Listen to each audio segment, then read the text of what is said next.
Membuat rak sabun seperti ini dari bahan pelapon PVC. Berhubung sisa pelapon PVC di rumah masih banyak, kita akan manfaatkan lagi untuk membuat rak sabun. Langsung saja kita kerjakan, kita potong-potong pelapon PVC dengan panjang 35 cm seperti ini. Dan untuk raknya kita akan buat dua tingkat. Kemudian kita satukan untuk pelapon PVC yang sudah kita potong tadi menggunakan lem Dexton atau lem G. Kemudian kita ukur 30 cm, kemudian kita buat garis melengkung seperti ini menggunakan meteran dan juga pensil. Selanjutnya tinggal kita potong menggunakan gerinda tangan seperti ini menggunakan mata cutting wheel sesuai dengan garis melengkung yang sudah kita buat tadi. Jadi untuk rak sabunnya ini akan kita buat melengkung seperti ini, dan ini akan kita buat sebanyak dua ya teman-teman, dan kurang lebih jadinya seperti ini. Kemudian untuk bagian sambungannya ini kita potong atau kita hilangkan seperti ini menggunakan gerinda tangan. Lanjut kita buat garis seperti ini dari bagian bawahnya. Ini fungsinya agar airnya nanti tidak tertampung di bagian rak sabunnya dan airnya bisa keluar. Dan untuk jarak garisnya ini kita sesuaikan saja. Kemudian langsung kita lubangi menggunakan gerinda tangan seperti ini sesuai dengan garis horizontal yang sudah kita buat. Kemudian kita balik dan kita rapikan juga dari bagian atasnya, dan untuk jadinya kurang lebih seperti ini. Lanjut kita potongkan pelapon PVC dengan lebar 4 cm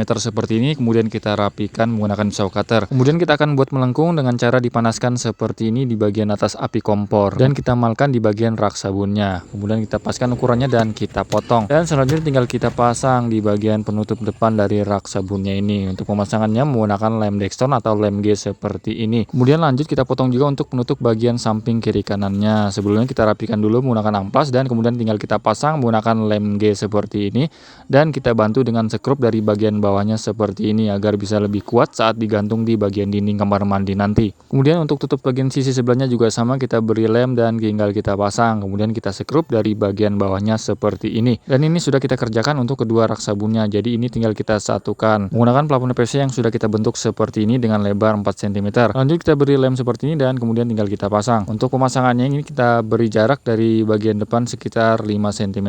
Lanjutnya kita pasang juga untuk bagian atasnya seperti ini, dan kita pasang untuk rak sabun bagian atasnya seperti ini. Kemudian untuk bagian sudut raknya kita menggunakan lesiku seperti ini. Kita beri lem di bagian bawah dan atasnya, kemudian kita pasang di bagian sudut dari raknya ini. Kemudian tinggal kita rekatkan seperti ini. Lanjut tinggal kita pasang ya teman-teman. Untuk pemasangan ke dinding kita menggunakan double tip 3M yang warna merah seperti ini agar bisa lebih kuat saat penempelannya nanti. Dan untuk double tipnya kita pasang di sisi luar di setiap sudut dari rak sabunnya. Selanjutnya tinggal kita pasang di bagian sudut dinding kamar mandi, dan untuk hasil akhirnya kurang lebih seperti ini. Hanya dengan model pelapon PVC sisa bisa dibuat menjadi rak sabun yang minimalis dan juga bermanfaat. Next kita buat apa lagi dari sisa pelapon PVC? Komen di bawah ya.